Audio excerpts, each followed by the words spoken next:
আসসালামু আলাইকুম ভিউয়ার্স, আজকে আমি আপনাদের সামনে প্রিপোজিশনের অসাধারণ কিছু টিপস নিয়ে এসেছি।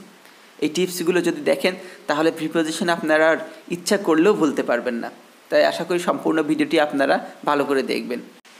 যে কোনো কম্পিটিটিভ এক্সামেই সাধারণত প্রিপোজিশন নিয়ে কোশ্চেন হয়ে থাকে, আর সেই কোশ্চেনগুলোর আনসার কারেক্টলি করার জন্য আমাদের অবশ্যই প্রিপোজিশনের সম্পর্কে ভালো জ্ঞান থাকা জরুরি। আর আজকের ভিডিও যে রুলসগুলো আমি দেখাবো, এই রুলসগুলো দেখলে আপনারা অবশ্যই প্রিপোজিশন সম্পর্কে অত্যন্ত ভালো জ্ঞান অর্জন করবেন বলে আমি মনে করি। তো চলুন ভিডিওটি আমরা দেখি। আমি একটি চতুর্ভুজ এঁকেছি, যার সাহায্যে আমি প্রিপোজিশনগুলো আপনাদের বোঝানোর চেষ্টা করব। তো প্রথমেই দেখুন অনের ব্যবহার। বক্সের উপরে অনটি লিখেছি। অন শব্দের অর্থ উপরে, অর্থাৎ কোনো বস্তুর উপর যখন অন্য কোনো বস্তু বা জিনিস ছুঁয়ে থাকায় বা স্পর্শ করে থাকে তখন আমরা অন শব্দটি ব্যবহার করে থাকি। আমরা একটি উদাহরণ দেখলে জিনিসটা বুঝতে পারবো।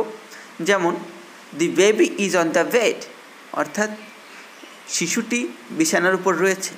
যেহেতু শিশুটি বিছানার উপর স্পর্শ করে আছে, ছুঁয়ে আছে, সেই জন্য এখানে প্রিপোজিশন হিসেবে অন ব্যবহার করতে হবে। ছুঁয়ে থাকলে বা স্পর্শ করে থাকলে প্রিপোজিশন অন ব্যবহার করতে হবে। এরপর অনের উপরে শব্দটি রয়েছে ওভার। ওভার শব্দটির অর্থ হচ্ছে উপরে, তবে ওভার শব্দটি দ্বারা গতি বোঝাবে। যেমন চলুন আমরা একটা উদাহরণ দেখি। The birds are flying over our head, অর্থাৎ পাখিরা আমাদের মাথার উপরে উড়ছে, অর্থাৎ পাখিদের এখানে গতি বোঝাচ্ছে। আরও দিতে পারি কি, the fan is moving over our head.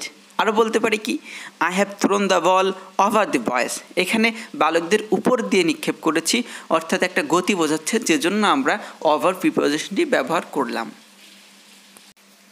এখন আমরা দেখব অ্যাবভ শব্দটি। অ্যাবভ শব্দটির অর্থ হচ্ছে উপরে বা অনেক উপরে, কিংবা সরাসরি উপরে বোঝাতেও অ্যাবভ প্রিপোজিশন সাধারণত ব্যবহার করা হয়ে থাকে। আমরা একটি উদাহরণ দেখলে জিনিসটা ভালো করে বুঝতে পারব। The sky is above our head, অথবা বলতে পারি কি, the sun is just above the forest. উল্লেখ্য, অ্যাবভ শব্দটি দ্বারা স্থির কোনো জিনিসকে সাধারণত বুঝিয়ে থাকে। তো আমরা দেখতে পাচ্ছি অনেক উপরে, এজন্য আমরা প্রিপোজিশন হিসেবে অ্যাবভ ব্যবহার করলাম। আকাশ অনেক উপরে। এখন আমরা দেখব ইনটু, থ্রু এবং ইন প্রিপোজিশনের ব্যবহার। ইনটু দ্বারা বোঝাবে আবদ্ধ কোনো জায়গায় প্রবেশ করা বা গতি বোঝাতে সাধারণত ইনটু প্রিপোজিশনটি ব্যবহার করা হয়ে থাকে। যেমন আমরা একটি উদাহরণ দিতে পারি, দি গার্ল ইজ অথবা she is entering into the room, অর্থাৎ মেয়েটি একটি আবদ্ধ কোনো রুমের মধ্যে প্রবেশ করছে, গতি বোঝাচ্ছে, এজন্য আমরা ইনটু প্রিপোজিশনটি ব্যবহার করলাম। আরও বলতে পারি কি, I put my hand into my pocket, এটাও আমরা ইনটু হিসেবে ব্যবহার করতে পারি। থ্রু শব্দটির অর্থ হচ্ছে মধ্যে, তবে থ্রু দ্বারা বোঝাবে কোনো জিনিসের বা কোনো কিছুর ভেতর দিয়ে চলে যাওয়া, অর্থাৎ কোনো কিছুর মধ্য দিয়ে চলে যাওয়া। এক্ষেত্রে আমরা থ্রু প্রিপোজিশনটি ব্যবহার করে থাকি। যেমন বলতে পারি, she is going through the forest or he is going through the forest, অর্থাৎ সে কোনো জঙ্গলের ভিতর দিয়ে চলে যাচ্ছে, সেক্ষেত্রে আমরা থ্রু ব্যবহার করতে পারি। অন্যদিকে ইন শব্দটির অর্থ হচ্ছে মধ্যে, তবে ইন দ্বারা বোঝায় স্থিতি, অর্থাৎ কোনো জিনিসের মধ্যে অবস্থান করাকে বুঝিয়ে থাকে। যেমন একটি উদাহরণ আমরা দিতে পারি, he is in the room, অর্থাৎ সে একটি রুমের মধ্যে। আরও বলতে পারি, she is in the school, অর্থাৎ সে একটি স্কুলের মধ্যে অবস্থান করছে। এক্ষেত্রে আমরা ইন প্রিপোজিশন ব্যবহার করতে পারি। এরপর বিসাইড শব্দটি। বিসাইড শব্দটির অর্থ হচ্ছে পাশে, যেটি দ্বারা আমরা বোঝাবো কোনো জিনিসের পাশে কোনো কিছুর অবস্থানকে। যেমন একটা উদাহরণ আমরা দিতে পারি, there is a tree beside our building বা বিসাইড আওয়ার হাউস, অর্থাৎ আমাদের বাড়ির পাশে বা বিল্ডিংয়ের পাশে একটা ট্রি রয়েছে। এই যে পাশে অবস্থান করাকে আমরা বিসাইড ব্যবহার করব। এরপর আমরা দেখব আন্ডার, যার অর্থ হচ্ছে নিচে, অর্থাৎ কোনো জিনিস বা কোনো বস্তুর নিচে অবস্থান করাকে সাধারণত আন্ডার বলা হয়ে থাকে। যেমন আমরা একটি উদাহরণ দেখতে পারি, the cat is under the table, অর্থাৎ বিড়ালটি একটি টেবিলের নিচে রয়েছে, অর্থাৎ টেবিলটার নিচে অবস্থান করার জন্য আমরা এই ক্ষেত্রে আন্ডার প্রিপোজিশনটি ব্যবহার করলাম। এভাবে আমরা আরও অনেক উদাহরণ দিতে পারবো আন্ডার শব্দটি ব্যবহার করে। যেমন we live under the sky, অর্থাৎ আমরা আকাশের নিচে বসবাস করি। এরপর আমরা দেখব ডেট, ইয়ার কিংবা টাইম থাকলে কোন প্রিপোজিশন ব্যবহার করতে হবে। ডেট হলে অন ব্যবহার করব, ইয়ার কিংবা মান্থ হলে ইন এবং টাইম হলে অ্যাট ব্যবহার করব।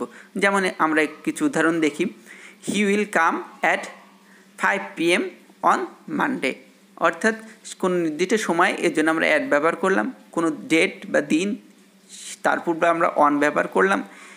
এবং নেক্সট আরেকটি বাক্য দেখছি, I went to Mumbai in 2016, অর্থাৎ একটা সাল, কোনো বছরের পূর্বে ইন ব্যবহার করলাম। এখন আমরা ইন ও অ্যাটের অন্য একটি ব্যবহার দেখব। অ্যাট বসবে কোনো ছোট জায়গার পূর্বে এবং ইন বসবে একটি বড় জায়গার পূর্বে। যেমন বাংলাদেশ একটি বড় জায়গা, সেক্ষেত্রে বলবো হি লিভস ইন বাংলাদেশ, সে বাংলাদেশে বসবাস করে। অন্যদিকে বাংলাদেশের একটি ছোট শহর বা বাংলাদেশের একটি বিভাগ, সেটা তুলনামূলক ছোট হলে সেটার পূর্বে আমরা অ্যাট ব্যবহার করব। যেমন হি লিভস অ্যাট খুলনা, অর্থাৎ he lives at Khulna in Bangladesh, এভাবে বলতে পারি।